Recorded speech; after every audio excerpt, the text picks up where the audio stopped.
This I'm not conference sure will how many now be people are recorded. joining us, but we've got a good number on. So as usual, we'll record the session and put that up on the website along with any additional resources that we identify today. So thanks again very much for giving up your time to join us. I've put up an agenda here. We have got some guest speakers that are going to share some of their experiences.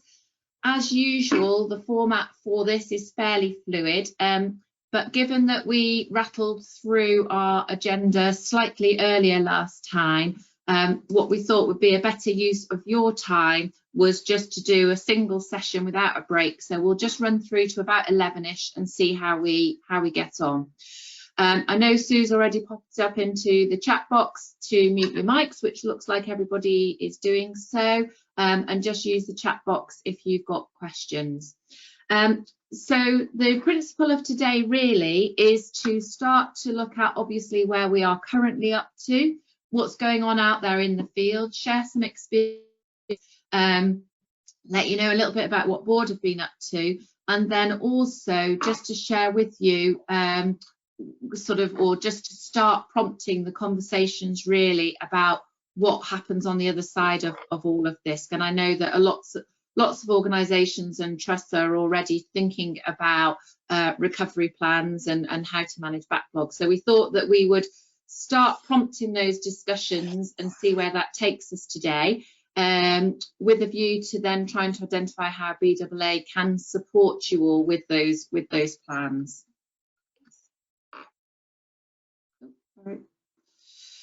Okay, so we held a board meeting this week, and we did that online.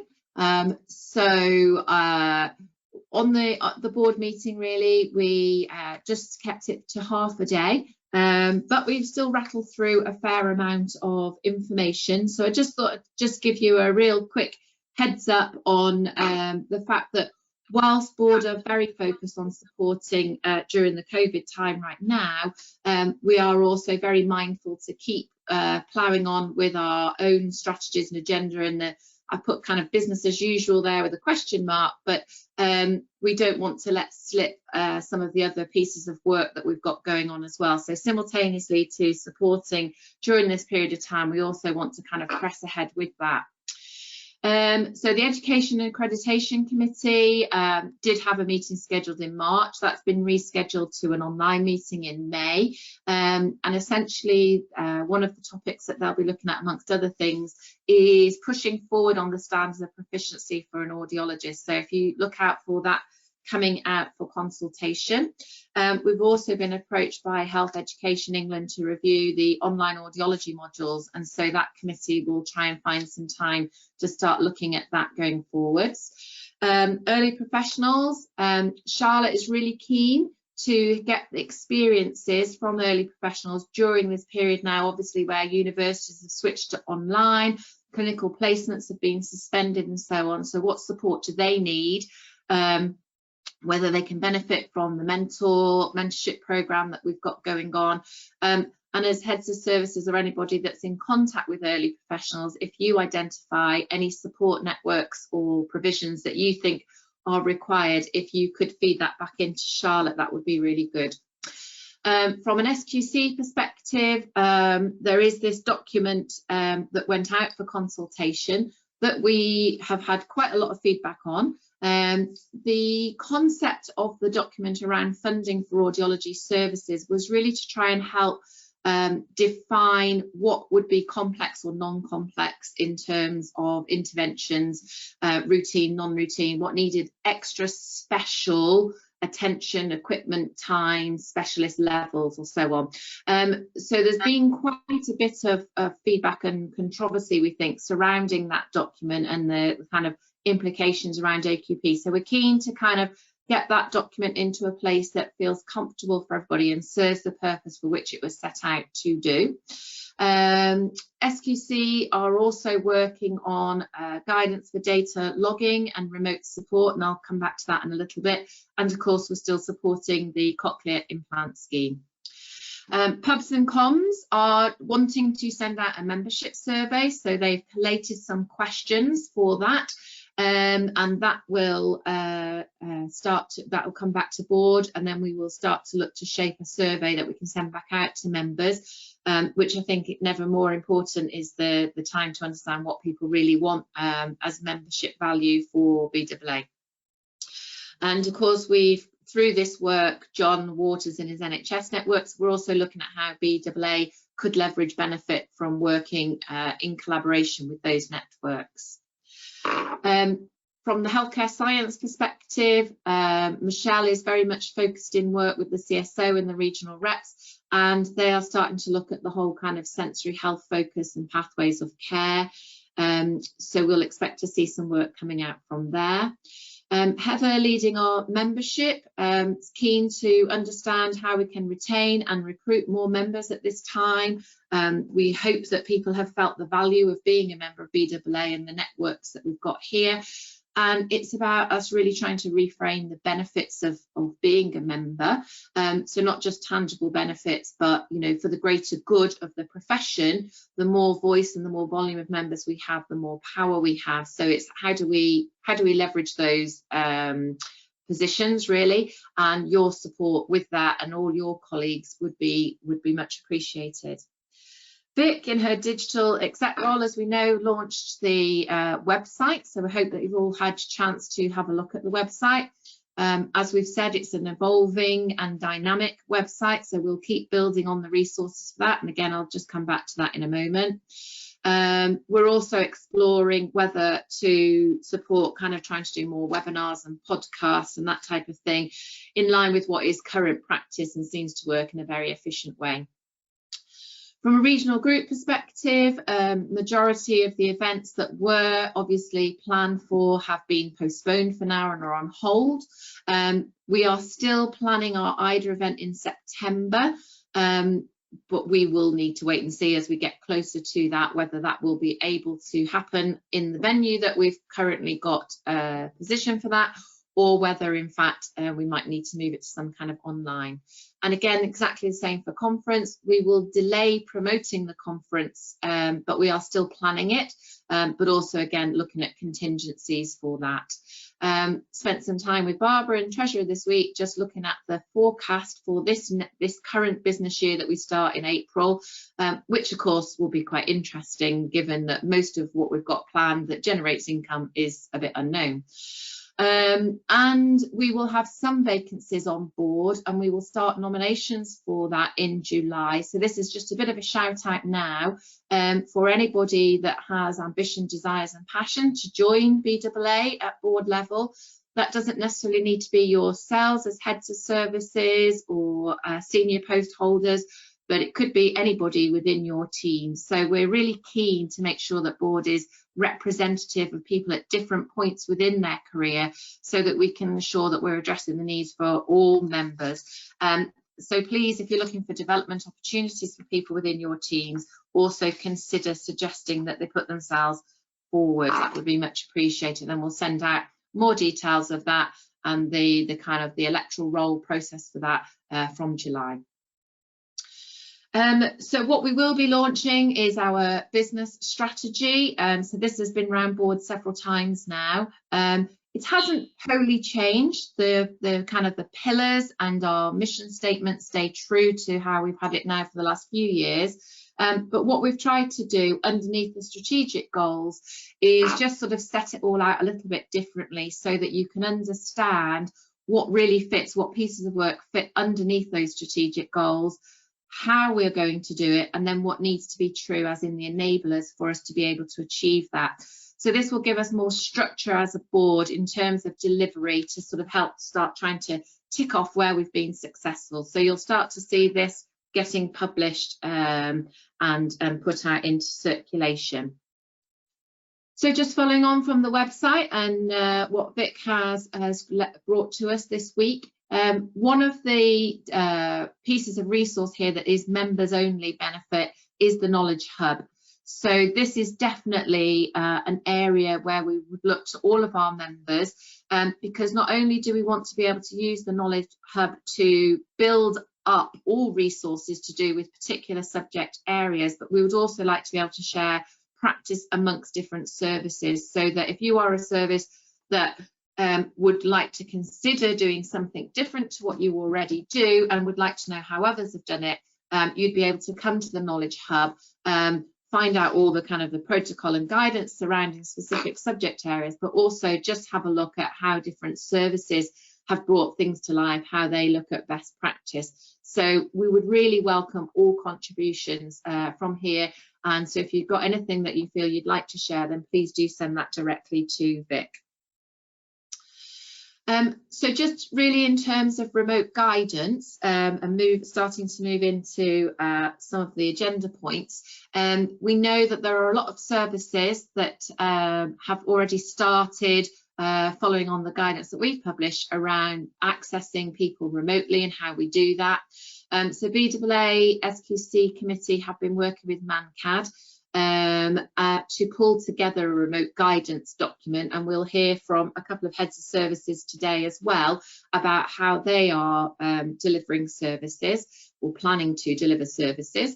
The document that SQC are working on with ManCAD is evidence-based. It's looking at the value of video appointments, consent for patients, communication, and what would be acceptable practice. Now, normally SQC would develop guidance that goes around for consultation, but given that we are in a very real and needed immediate situation, we're kind of going to leapfrog that, but the document will stay as fairly dynamic. So SQC will hope to get that draft finished and circulated around board by next week, with an aim to release it on the 1st of May.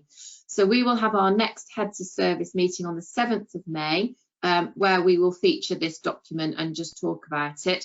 And we also have Mark Mitchell from Aberdeen coming to the next Head of Services meeting, who has also started delivering services doing remote fitting. So he'll share some of his experience as well. So this is all really part of our how do we move forward and out of this current situation to start bringing services back to people.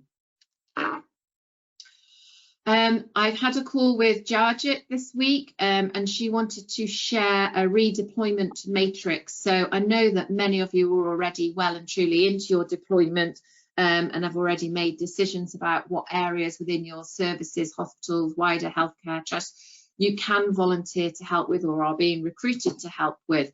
The matrix here that was put together by the East of England Heads of Services and Jarjit really just identifies all the different skill sets that could be of benefit to the wider healthcare arena, and then they are put into columns of good to go because you've already got those skills and they're easily transferable, or in the amber that pretty much everything is there, but there would just be a little bit of online training or on-site training just to upskill slightly.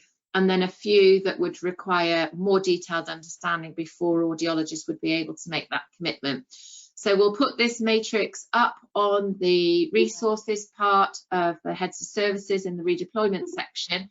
And so if any of you need it to use to have those discussions with your trusts, then it would be there for you just to have a framework to follow. So just moving really now into recovery, I asked board on Monday whether it was the right time to start these conversations. Obviously, we've already put a guidance document out together that we collaborated with the other professional bodies with, and Sue's going to talk a little bit later about where we're up to with that, because obviously that is due for review by the end of this month. The guys that are on board all said, yes, we do think it's the right time to start thinking about what do we do to move the situation forward, and that a lot of the trusts that they work for had already been given the kind of the remit to say, do you know what, this is an opportunity. It's not one that we would necessarily have welcomed to have happened, but it is an opportunity, and it could be the chance to think about a blank canvas and to think about if you were going to sort of start your service all again, how you might rip up the rule book and start that again. So where you perhaps have got systems and processes that have been there forever and are a bit clunky and inefficient, is it the time now to use this as an opportunity as you reassemble your services to start thinking about more innovative thinking, perhaps sharper, more efficient pathways? So we're going to hear from a few people today about how they're starting to look at that. So hopefully we've got Jason online first, who obviously, as we all know, this is a piece of work that is continuing. And so Jason will give us an update on where we're up to with screening and also recovery and diagnostics. If we can hand the microphone over to Jason, that'd be great. Thank you. Morning all. Can everyone hear me okay? Yeah, it's all coming through. Yeah, we're fine. Fabulous. So special thanks again to the group that have helped with putting this together and the BAA for facilitating those meetings. So as you all know, we still have the technical guidance that's out there. This has still not been published by NHS England or PHE. This is down simply to their timescales. They plan to get it published, but no one really knows when. The number of emails that I've had that say it'll be today is and it goes to the next day, so who knows. We got PHE Jason? though are pointing people with any queries to them. Yep. Can you hear me? Hello? Yeah, I can hear you fine, Jason. I don't know what's happening with Karen. I definitely hear you. Yeah, everybody else is saying they're okay. Okay. So PHE are pointing people to the BAA website until the official publication comes along. So they are using this document that we've been working to. What I would say, we've had a couple of criticisms around the lack of consultation on the document. That is purely simply because something had to get out very quickly. And the other thing that we've had a lot of is people saying, but people are doing different things in different areas. That is entirely the point of that document. The entire point of that document is, and it says quite clearly, you can do as much as you can do. So you should do as much as you physically can do for your service. What I'd say is that document's still ongoing. So if you've got any queries or questions about that document, go to the BAA or the PHE, but it is actually PHE's document. So it is their document that they are dealing with the changes to and everything like that, but they do tend to consult us on things before they change it. The group's now moved on in a way from that document to recovery documents. So we've got 2 recovery documents on the way, which are one for the missed screens. So these are babies which have missed their newborn hearing screen for whatever reason during the current pandemic. It's taken a bit of time, but PHE have now agreed that these should be caught up. So these will be caught up at some stage. So this document covers the best way to do that. And then the other document, which won't be badged by PHE, is a document for the missed diagnoses. So the ones that haven't had their ABR yet, that document will cover the best way to deal with those babies. So if you're like us and you haven't seen anything but the contraindicated babies, you're likely to have a lot on your waiting list. If you've been seeing service as usual, then you're likely to have minimal on your waiting list, and anything in between. That document allows you basically to pick it up from any stage that your service is at and look at it and say, okay, we're gonna look at this bit, but we're not going to do that bit because it doesn't apply to us.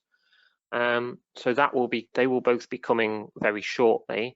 Like I say, that document is a BAA, BSA document, so that may well come sooner than the first document from PHE, but we'd aim to have them both out together. The meeting with PHE is tomorrow, and then the meeting with the local managers to discuss the recovery and the missed screen document is Tuesday. So it's likely that within the next week we should be seeing something from us. But like I say, any queries, any questions, happy to take them, and we'll take them back and feed them up and see where we get from it. Jason, Ed just wants to have to speak as well. He's had a couple of meetings, hasn't he? Ed, Yeah. You should be able to switch your microphone on. Yeah, can you hear me? Yeah. Yeah. No, I mean, it was just to just add a little bit to what Jason said there. I mean, obviously, you know, everything is, we're still waiting for PHE to actually formally publish, you know, this document. I think the other document that people need to be aware of, where I think there are still issues, is the NHS England, the document that came out originally, I think on the 27th of March, about prioritisation of community health services. That was revised on the 2nd of April, but actually there is quite a contradiction in that. If you look down that document, yeah, this is the document that, you know, was trying to give advice to trusts as to what services they could continue to run and what services they had to cease, in, you know, particularly in a community setting. There's a section for audiology, and then there's a section, or two sections, for newborn hearing screening. And actually there's the two sections are completely contradictory. One section says anything in the community you should cease, including newborn hearing screening, whilst a later section, section 21, says newborn hearing screening should continue in a community setting. It's finally been acknowledged that there is a contradiction there, and I am assured that a revision of that document will be coming out, because one of the difficulties is that we're quite limited as individual heads of services or audiology services or screening programs to actually influence the trust. They are going to be guided by these high-level documents that says the kind of things that should and should not be running. So I was on a meeting with local managers yesterday where there was PHE representation, and as I said, it was kind of admitted that that document from NHS England is a bit contradictory, and it is going to be revised, so hopefully it is giving a clearer steer as to what we are able to be doing. Thanks. Okay, thank you both very much. Hopefully we've got Adam Beckman with us now, and so Adam is going to share what he's up to in his service down in Plymouth. So if we can give the microphone over to Adam, that'd be great. Hi. Quick check, can people hear me? You're just very quiet, Adam. Can you move closer to the mic? I can try and move the mic closer to me. Yeah, better? that's better. Okay, is that good enough? It's a bit quiet. How's everybody else doing? Can you type me can you hear him? Okay, I'll quiet. hold the mic right up here. Is that better? Okay. Yeah. I'll run with this. Okay. Yeah. First of all, thanks. And I just want to say, first of all, that from looking at what's going on being posted in this kind of NHS Leaders Forum, I don't think we're doing anything particular that other people aren't already looking at, which is kind of encouraging. But just to set a bit of the context of what we're doing, we've been very lucky down here, as I mentioned 2 weeks ago, in terms of our COVID rates. And as a result of that, the trust as a whole has been deciding to look at plans to increase activity in a whole load of areas that have essentially stopped. And that includes some of the surgery that might be classed as routine, and they're working up plans on how to reintroduce that, and diagnostics such as endoscopy, neurophysiology, and audiology. And it's really quite, it's really, I was trying to think of the right words. I think we're just really lucky here and elsewhere. So a lot of the escalation wards and things are being looked to kind of being taken back down offline and put back into other areas. So I don't know who's collecting the slides. Oh, brilliant, thank you. So I got message last week that the Trust Board has asked us to look at how we might start working. I'm not going to talk about the innovative stuff that we've been doing, that everyone's been doing in terms of video stuff, and telephone fittings and remote fittings, remote follow-up and all this sort of thing, because other people are talking about that. I'm really looking at what we're going to do in face-to-face work, which is the stuff that you can't do remotely. And there's a few key points here. First of all, everything is being done really, really, really carefully. So we're not going to bring in initially anyone who's in any of the at-risk groups unless there's an extremely high clinical need. So sudden sensorineural hearing loss we might, but otherwise we're going to limit. So we're going to start with no over 70s. I'm not quite sure how that'll pass the Equality Act, but that's what we're going to do. And other risk factors we're not going to bring in our first phase. Footfall is going to be very small in each area, so we're going to have longer appointment times both with us and with ENT to ensure that the waiting area never has many people in it, and actually most of the seats have been removed, so we've now got seating for I think 9 people in the waiting room, whereas before we might have had 50 or 60. Everything's going to be done in PPE and so on. And what we tried to do, I met with some of the other senior team, was look at what can we do, what do we need to do that's most important, and also what can we do with the lowest risk. Question from Anne-Marie, are ENT supportive of this? Yeah, they're doing the same.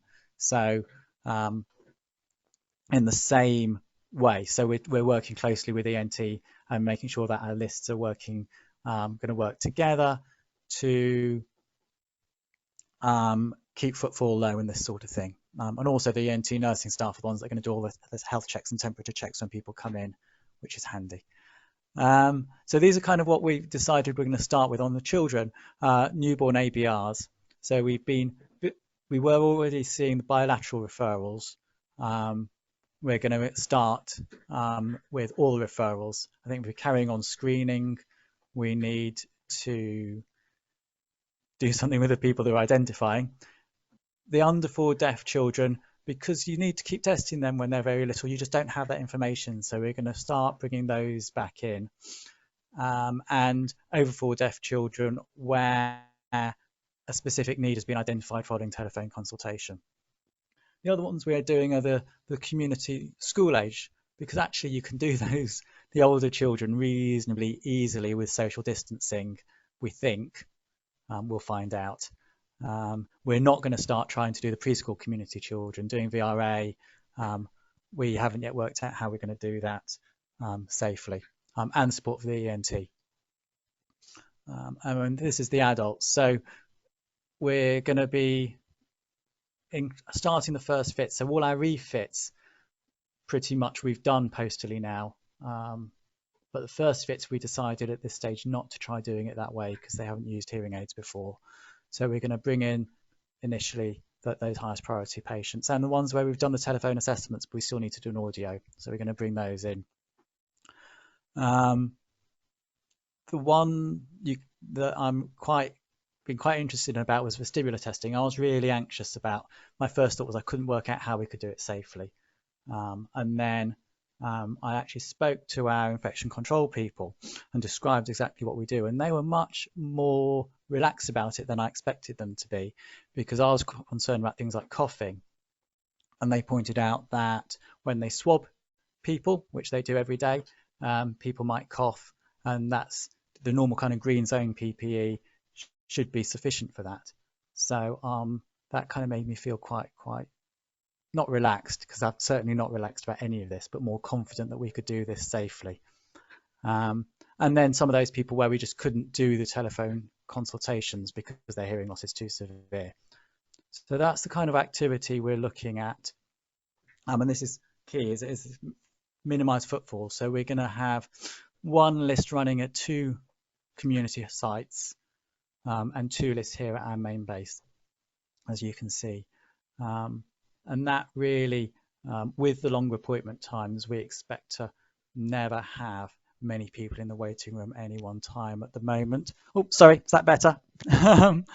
Someone said I'm losing sound. So we expect to never have many people in the waiting area at any one time.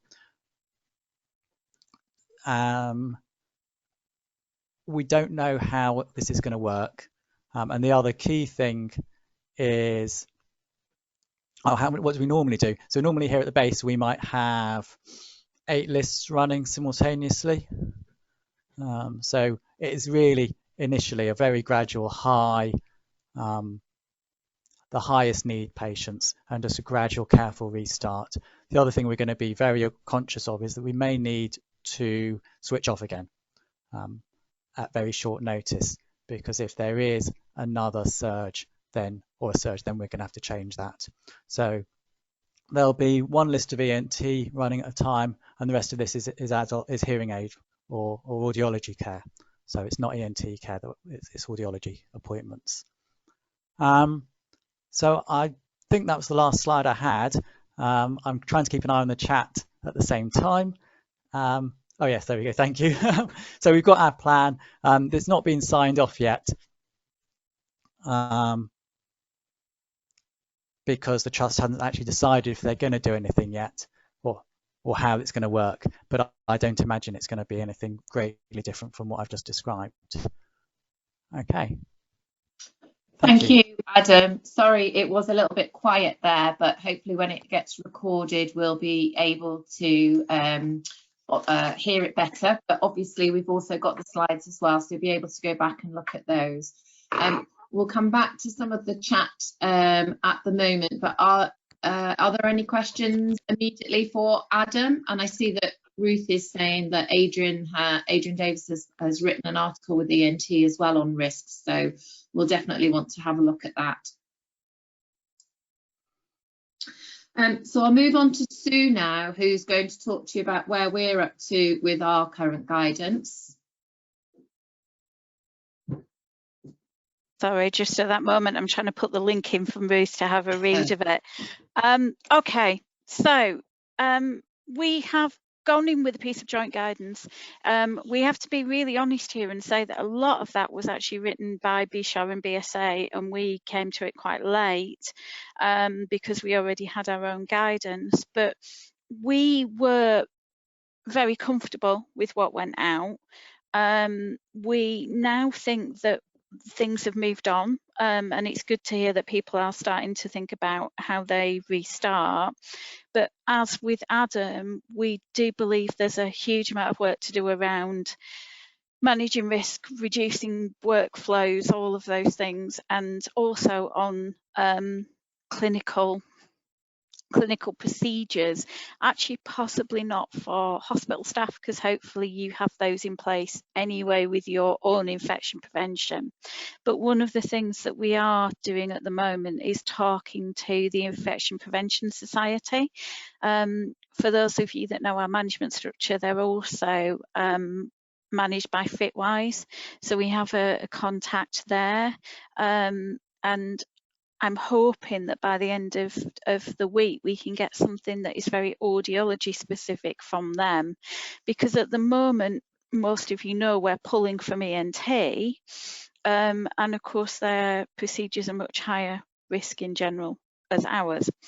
If we see social distancing carrying on for a long period of time, like Adam, we're going to have to think about how we manage in social distancing, but we are concerned that nobody's looking in ears. So I am quite concerned that we should be looking in ears and we should be doing hearing tests again as soon as it's not a huge risk. So I've started to work on this. I am in touch with BSHA, and we do intend to review this guidance in light of getting some Infection Prevention Society information. They are really keen about not overusing PPE, and that's really, it's an interesting standpoint, but really important, because at the minute, to do wax removal, you're on an FFP3 mask, and that just seems over cautious, and I think people are beginning to believe that. So yeah, so we hope to get guidance from them. I've been told that we might get some sort of dialogue with them this afternoon, but hopefully by the end of this month we should be publishing again joint guidance. Is that all you wanted, Karen? Yeah, thanks, Sue, that's great, thank you. And yeah, now we'll just keep obviously trying to get as much clarification from all the different elements that we can to find ways to safely start to allow guidance to come about how you can start to deliver services. So hopefully we've got Jane now in the audience. Susanna's been redeployed away this morning, so is unable to join, but I know that Jane is already happy to share what's going on in the Betsy Cadwallader Trust at the moment in terms of some of their innovations for pathway management. So if we could hand the microphone over to Jane, please. Hi, can you hear me okay? Can Thanks, you hear me okay? Yeah, Yeah, thank you. yeah, great, okay. So I suppose this is a little bit less COVID focused and more sort of thinking about innovation more generally, and an opportunity perhaps to think about how we redesign our services. So I haven't got slides, but I'll talk briefly through some of our innovations in North Wales that have been in place for the last year or so, really, around audiology in primary care, and then our volunteer service, and I'll touch a little bit on as well perhaps some innovations that will come out of the current situation. So for those of you who don't know, we have a audiology first point of contact audiology service in primary care. So this replaces the consultation that GPs have with patients presenting with hearing, tinnitus or balance. So we see this as much about an improvement in quality than an efficiency measure, although well, the big driver was actually to release capacity in primary care for GPs. So we're a couple of years into the scheme. We've seen more than 20,000 patients. It is about specialist care, the right conversation at the first point of contact earlier in the pathway. This isn't about putting secondary care services closer to homes. We've got that as well. We've got 20 community clinics where we deliver secondary care audiology. This is about putting audiology upstream and earlier in the pathway. So like I say, those conversations, those right conversations can start earlier. So yes, we've seen, like I say, more than 20,000 patients. 74% of those are the first point of contact. There are still a group of patients who see their GP or their practice nurse first because they presented with other conditions. Interestingly, I think, and something that we didn't expect perhaps, was that 55% of people are managed and discharged by the audiologist in primary care, with 17% being referred on to audiology for secondary care services, which perhaps was a little bit smaller than we thought originally. But I think it's linked to the increased levels of presentation that we see, which fits with the latent demand that we know is there, that people aren't coming forward for help. Even if they're not ready for intervention, they are now more comfortable presenting and going to seek help and a conversation about their hearing. Just to give you an idea of what kind of patients present, so 36% of people have got hearing loss, 20% vertigo or consistent with BPV, 11% tinnitus, and 14% actually with broader ear symptoms. And we're seeing patients who are age 7 and above, and we see this as a role which could develop further, so pushing the boundaries further for audiology in terms of managing outer ear conditions, middle ear conditions, and taking potentially some work and making some efficiencies for ENT secondary care as well. The other area that we thought would be worth sharing was our volunteer service. So I don't know whether I'm sure there are other volunteer services out there, but this has grown for us quite recently, over the last 12 months really. We've got more than 50 volunteers now. They're award-winning volunteers who offer something which audiology can't offer, which is peer support and that approach to supporting people with a lifelong condition. So we have 50 volunteers who are trained by Audiology, are registered with the Health Board, and who do both home visits and run drop-in sessions for our patients. So doing basic hearing aid repairs, but like I say, the key element being that peer support that we can't offer as practitioners. I think we've got more than 3,000 consultations last year with volunteers, but they really enhance the service we offer and do offer a way for us to grow that self-management and that ownership and self-support that I think is some key to sustainable services going forward. With that in mind, thinking about what we've learned during this difficult time and how we've had to support people remotely, I think one of the biggest lessons that we have learned through this is that it is easy to create a dependency for people. You've got, a lot of people who need our services. We had 31,000 repair consultations last year alone, and they're growing by 12% a year. In looking forward, we were already thinking, how do we manage that as more people come forward and people live longer? And I think what this situation has given us an opportunity to reflect on that quite significantly, quite quickly. And I think going forward, there's a big piece of work that we can do and need to do around improving self-management, self-efficacy, support, enabling people. We have a bit of a mantra, enable the capable, to actually be able to support themselves more and rely less on audiology.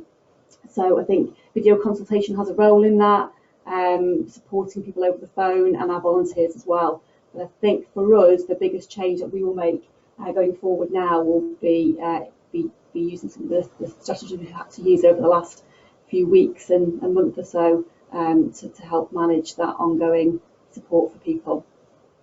So I don't know, that's a bit of a sort of a whistle stop through those three things. I don't know if anybody's got any questions around any of those. I'm happy to talk to anybody or give you much more information and data than I've shared there, but happy to talk to anybody about any of those. Thank you very much, Jane. I think there seems to be lots of chat going on at the moment about PPE. I don't know if there are any specific questions for Jane or what's going on in Betsy Cadwallader at the moment. But again, I'm sure that they'll be happy to share any of their documentation in our resources. So thank you very much, Jane. I've just quickly scanned down the participant list to ensure that Gareth has joined us, because we are a little bit ahead of time, and he is there. So if we can hand the microphone over to Gareth now, who's going to share with us some thoughts around coming into the recovery stage of theatrical audiology. Okay, morning all. I'm the same. I don't have any slides. And to chuck the buzzwords in at the beginning, this is a very dynamic situation, unprecedented and very experimental, that I'm going to talk about how we're doing things. I'm sure many of you are doing the same, so this won't be rocket science to anyone.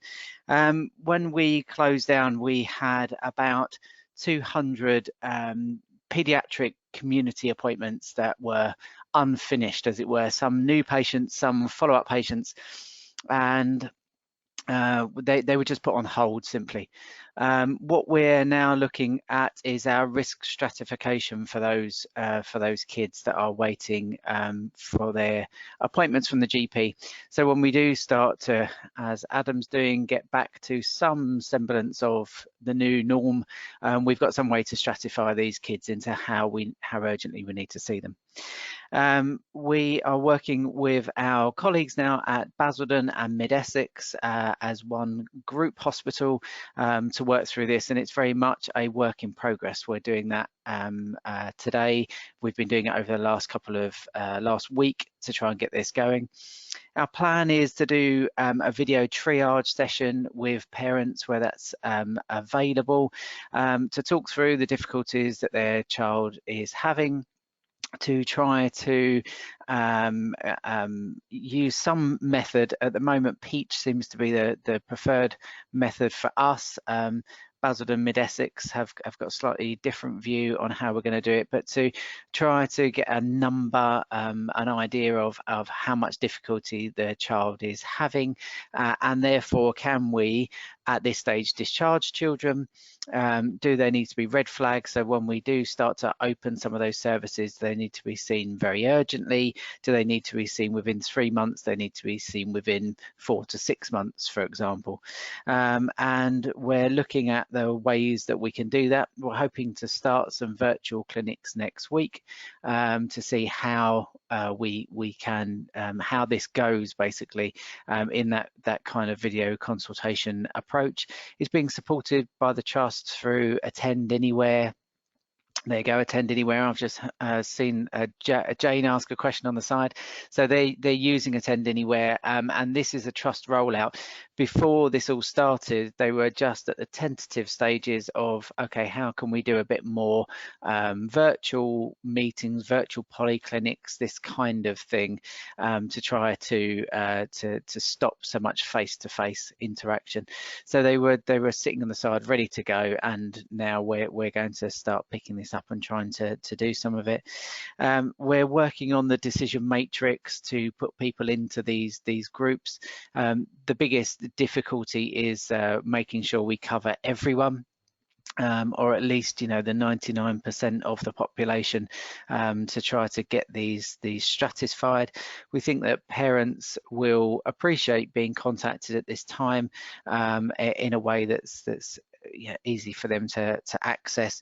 We're hoping that some of the referrals that we originally had that would have been in the winter months will have resolved, and we don't need to see those at all. Just before this meeting, I was on another meeting with trust colleagues that said that they have discharged 18% of their ophthalmology follow-ups based on these conversations that they're having to open follow-up, which is a big number if we can help reduce that impact when we go back. I've looked at sort of app testing and what we can do from a diagnostics point of view, because you know, we're very heavily reliant on diagnostics. I can't find an app that is for over 18s, under 18s. Things like the Here ZA that I thought might be a useful resource. Looking at the literature, that actually stops you doing it if you're under 18. So we've looked at that, but I can't find anything. So if anything has got anything, any apps that they're aware of that they are very reliable, then I'll be very interested to hear. But that's pretty much what we're doing. Happy to share when we get to the point of our decision matrix being complete. As I say, it's a work in progress at the moment with our colleagues. That's pretty much where we are. Thank you very much, Gareth. Do you know roughly when you think you might have your decision matrix at a point to share? Because I'm ever the optimist, it will be by Monday. Oh, okay, cool. Okay, are there any other questions for Gareth or for anybody that's spoken, or just amongst yourselves? Obviously, I can see from the chat that there's lots of conversations around the PPE and what types of masks and so forth.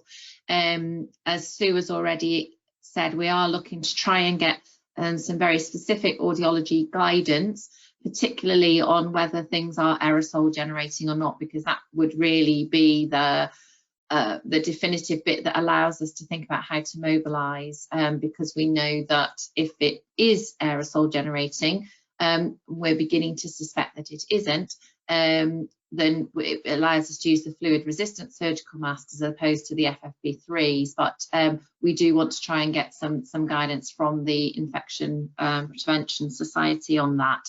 And I can see that and we will come and liaise with people on how we think that we could give some specific guidance around PPE for various procedures. Gareth, there's a question about VRA. Yeah, I was just answering in the chat. We won't. I've got no plans to try to do VRA in people's homes. If somebody comes up with a brilliant plan for doing that, then do let me know. But we're not planning to provide diagnostics for young children. That's not the idea of this. It's to try to risk stratify what we're going to be doing. And the Susan Donald is asking about the protocol for virtual consultation. Could you just repeat the video software that you were using, Gareth, please? Yeah, so our trust is using Attend Anywhere. It's certainly used in Scotland. The staff have all watched a couple of YouTube videos on how it works, and it looks quite straightforward and useful. I'm happy to share our protocol when we get to the point. You can either email me directly or I can share it elsewhere, depending on what's the easiest thing to do. Well, as soon as we have any of these sorts of guidances and protocols coming out, obviously if we can share them back with Vic, she'll upload them onto the resource for the website and then let people know that there's been some changes and additions there as well. Sam, I don't know, because you've looked at the SQC document for the remote fittings, do you know whether they're looking at any of the diagnostic apps at all?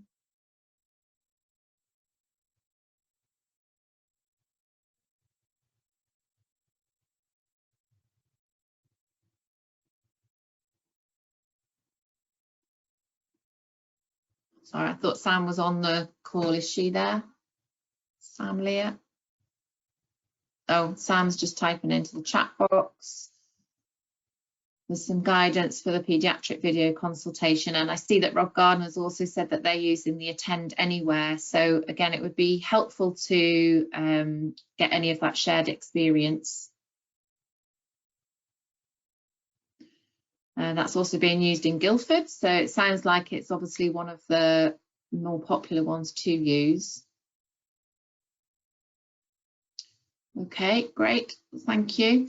There was also a request from Jarjit around the redeployment experiences that you and your teams have had, and they would be very keen at the CSO office to just understand any of those and for you to share them, so that if you can send those either directly to Vic, because obviously we'd like to be able to share stories as well on behalf of BAA, and also we'll share them then with Jarjit, who will then share them with Catherine Ross. So it is just about being able to understand the impact and the way that that all of this has impacted on us, either delivering our audiology services or us being redeployed elsewhere. Okay, is there anything else? Is there anything else from board? Any other questions from anybody?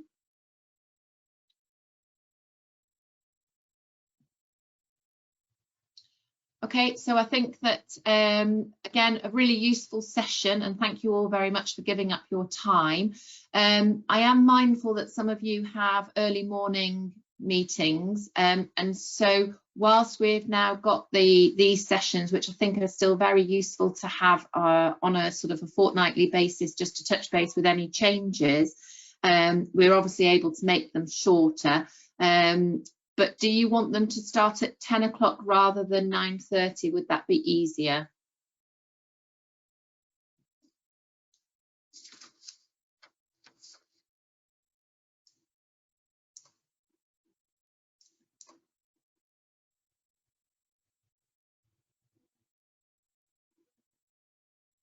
Okay.